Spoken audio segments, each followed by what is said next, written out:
ตากแดดตากฝนทนไปก่อนน้องหาเงินได้พอมือใดอ้ายสิซื้อให้นอนอยู่ห้องเศร้าขี่รถจักรเก่าคอยหาเงินไปคันบุญหลายหากสิได้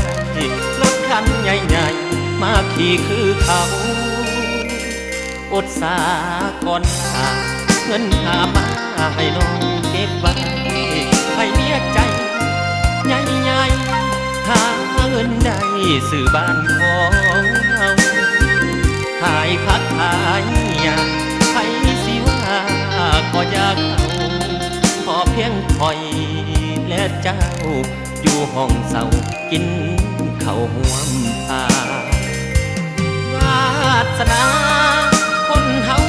แข่งกันบ่ได้เขามีรถใหญ่เขาซื้อได้ทุกอย่างควันตาเขาคนเงินน้อยแก้มปล่อยลอยให้น้องอดสาอีกบ่ดุดอกลาให้ควันตาเห็นใจอายก่อนอดสาตากแดดตากฝนทนไปก่อนนะมีวาสนาอายสิพาไปเที่ยวทุกบ่อนสิซื้อรถใหญ่ให้สองเฮาหาเงินพอก่อนอย่าเฝ้าใจหอนใจเย็นๆก่อนคงได้สมหวัง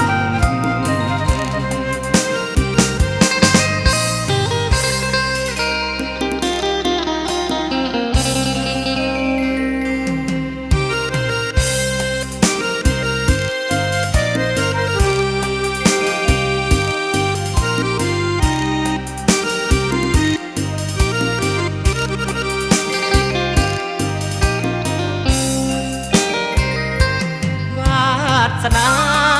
คนเฮาแข่งกันบ่ได้เขามีรถใหญ่เขาซื้อได้ทุกอย่างควัน